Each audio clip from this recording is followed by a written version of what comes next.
President Moon Jae-in held a New Year's press conference Monday with members of the local and foreign media. It was an unscripted session aimed to provide answers to the biggest questions on Moon's views, plans and priorities on major issues as the president has around 16 months left in office. The topics were very wide-ranging, from domestic welfare to North Korea policy, but we seek to delve into some of the biggest questions posed at the press conference. I'm joined by Kim Byung-ju, professor at the Hankuk University of Foreign Studies here in Seoul, and we also have Troy Stangrove, senior director and fellow at the Korea Economic Institute of America. Thank you both for joining us this morning, and well, let's go straight into the questions. Well, the first question goes to both of you, but let's start with you, Dr. Kim in Seoul. So the Moon administration, recently they've been, well, quite struggling with housing policies, judicial reforms and also some welfare policies. These have been at the center of the debate here in South Korea in regards to domestic politics. What do you think Moon will have to really prioritize to really promote inclusiveness and consolidate social justice as he pledged to do during his campaign? Right, and at the beginning of this program, you mentioned the 16 months. That's the time remaining for President Moon. So that's the biggest challenge that he faces in terms of promoting any of the agendas that he has in mind. And in terms of this issue of justice and fairness and so on, Moon government started with the progressive agenda in mind. And when we talk about progressive agenda, that's usually the balancing between the concerns of the right on one hand and the concerns of the left on the other, conservative and progressive. But the thing is, over time, we have learned that the challenge that we really face, and it's not only Korea, it's all around the world, and it looks like the problem is even more serious in the United States. A challenge we face is not the division between left and right as much, but rather the division of between the people, upper class and the lower class in a way. And these upper class people who want to perpetuate their privilege and their power and their wealth, through different generations. And that has become a real issue. And some of the leading American scholars have published books this year pointing out how problematic that is. And we can say what we see, what's happening in Washington, for example, is a great example of that, the result of this division. And in Korea, we learned for the past several years through the time of Moon government that we really face that kind of problem here, and which means elites on the progressive side, they have as much problem as any kind of problems that they have seen on the right-hand side of the political spectrum. So this is a huge problem, and this problem cannot be addressed fully by this administration that will be in place for the next 16 months. So this goes beyond the question of the Moon government. It's a question of the nation and the big challenge for the national community that all of us will have to keep in mind. So very common challenges that many countries face these days regarding social equality. And Dr. Stangrove, what's your view on this? What do you think President Moon is really going to have to prioritize for the next 16 months? Yeah, so I would agree with Dr. Kim. Not only is it a short period of time, but we're talking about larger structural issues in terms of wealth distribution and, the wealthy having a much greater share, not just in the United States or South Korea, but in many countries around the world.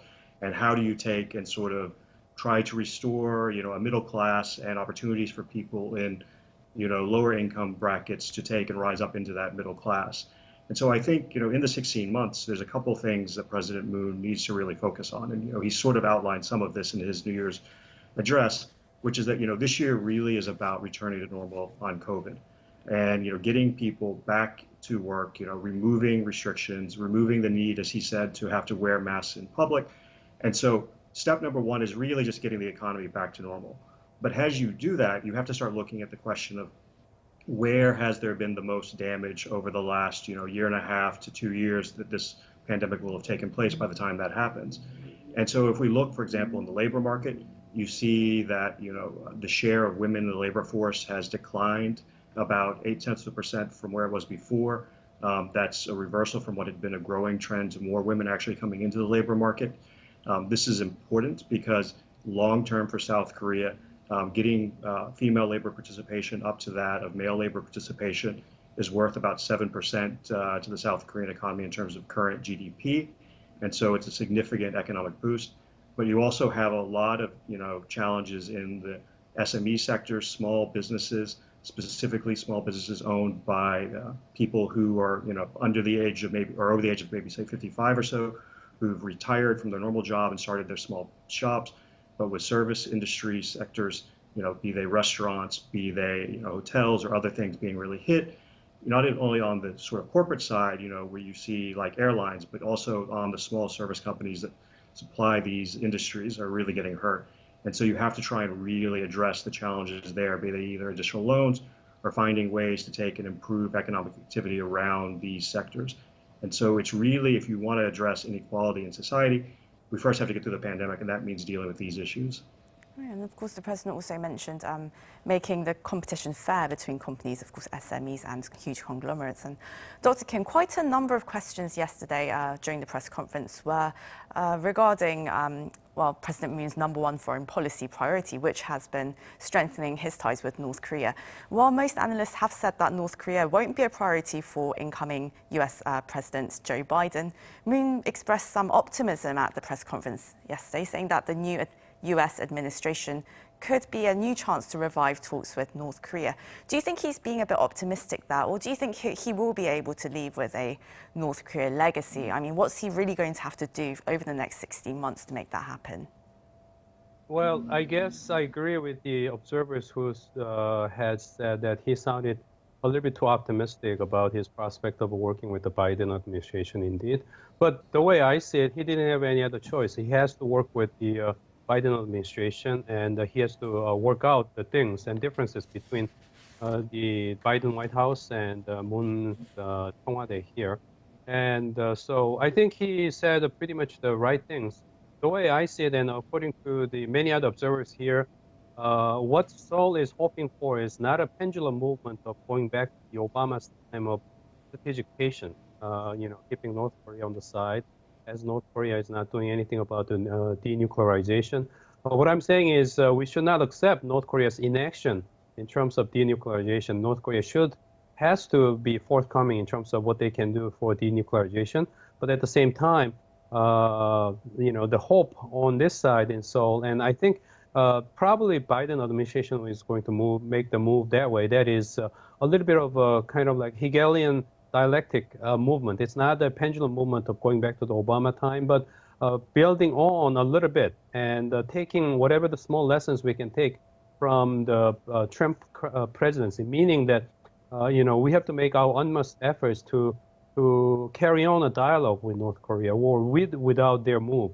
Of course, United States and South Korean side should not make unreasonable concessions without North Korea's counter offer for sure, but somehow continuously inviting North Korea to the talks and then, keep the dialogue going. That will be a very important steps that needs to be taken. And I think Biden White House and the Korean government will be in agreement for the need for that. And I think that's the reason why President Moon was saying that he was going to work hard with his counterpart.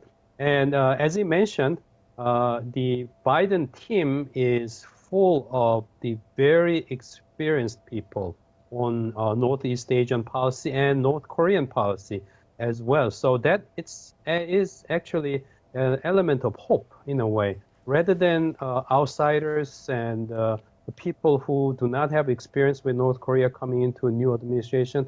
Having these veterans, very well-experienced experts coming into the team actually increases stability and predictability of the policy in the future, and that adds a lot in terms of to South Korea, Seoul, and also Pyongyang's game planning. They could kind of predict the future steps to be taken by Washington, and they can prepare themselves better in terms of the dialogue they want, and whatever they can offer, they may be able to plan better in terms of making something happening, in terms of both sides interacting with one another, which will be a good thing for all of us.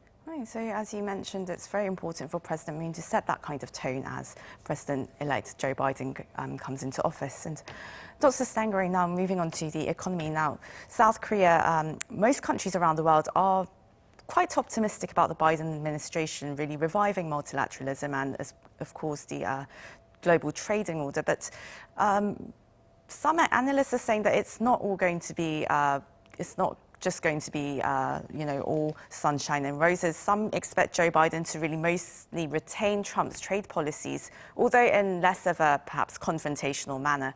What challenges do you think Korean companies are going to face or continue to face with Joe Biden's Buy American policy? Yeah, I think when we look at President Biden, I think this actually applies to North Korea as well. And I just want to touch on that briefly and note that Kurt Campbell is going to be in a new position as NSC czar for Asia, and he's supposed to guide our policy. And at the same time, he has actually said that they can't wait like the Obama administration did to deal with North Korea. So I think the Biden administration faces a lot of challenges with China, with repairing alliances, but North Korea may be slightly higher up the agenda than some people think. So there may be some hope there. But on the trade side, what we're going to see is there's going to be a lot of focus in this administration on repairing things domestically. And so we've seen, an emphasis to move from more Buy America to take and really try to, get COVID under control here with, a very strong push as soon as the administration comes into office. But within that context, and we look at trade policy, one, what the signals out of USTR so far for the moment are fairly conventional in terms of things on enforcement. We're likely to see things like infrastructure bills go forward, and that's going to take and address things like, the need for steel. But I think under the Buy America plan, we're likely to see an emphasis on trying to utilize more U.S. steel in that. And so that's going to mean Korean steel companies may not see that quotas lifted on them as soon as they might like. So you're going to see challenges there. But beyond steel and maybe a few other areas sort of dealing with COVID-19 products such as protective equipment, to where there's going to be emphasis on developing more and producing more in the United States, something that we have been actually importing more from Korea during the crisis. I think you're going to see these kinds of areas that tie into the domestic plan where there might be constraints for Korean companies that don't have facilities in the United States. Now, Dr. Kim, multilateralism appears to be the key word for the international community this year as Biden takes office. And in the face of various global challenges like climate change and public health, strengthening trade and cross-border ties, how do you think South Korea should really expand its role in the world? Do you think this will require President Moon to become a bit more international in his final year of presidency than he was over the past four or so years?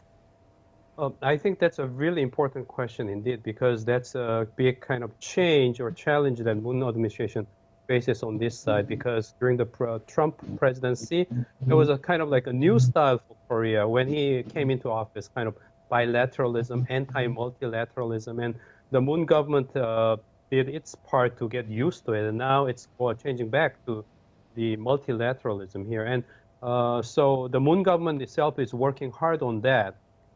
For that, this government needs to work further on improving relationship with Japan on its side. But that issue we can talk about later on. But in terms of promoting multilateralism, Korea is in a good position right at this point, because this year Korea is going to be hosting what they call P4G Summit. That stands for Partnership for Green Growth and Global Goals 2030. It's a new kind of international momentum or movement organized back in 2018 in order to boost the promotion of sustainable development goal presented by UN, and also the Paris Climate Agreement. And so Korea hosting this P4G summit in June here in Seoul will set up a good stage for Korea to come back to the multilateral stage as one of the main promoters within the global community. And in addition to that, Korean government is working very hard to become the host of COP28 in year 2022. COP28, COP means the Conference of the Parties under the Climate Agreement of United Nations Framework Convention on Climate Cooperation, UNFCCC process. So if Korea succeeds to become the host of COP28 for next 2 years from now, I think it will add on to the Korea's status as one of the proactive leaders of the multilateralism within the global community. And right now, Korea seems to be in a very good position to really contribute to global goals and multilateral values, and hopefully we will see more of that. And well, I'm afraid we've run out of time, so this is where we'll have to end the discussion today. But that was Dr. Kim Byung-ju, Professor at the Hankuk University of Foreign Studies, and Dr. Choi Stangerine, Senior Director and Fellow at the Korea Economic Institute of America. Thank you both so much for your time. Thank you. Thank you. And to our viewers, as always, thank you for watching.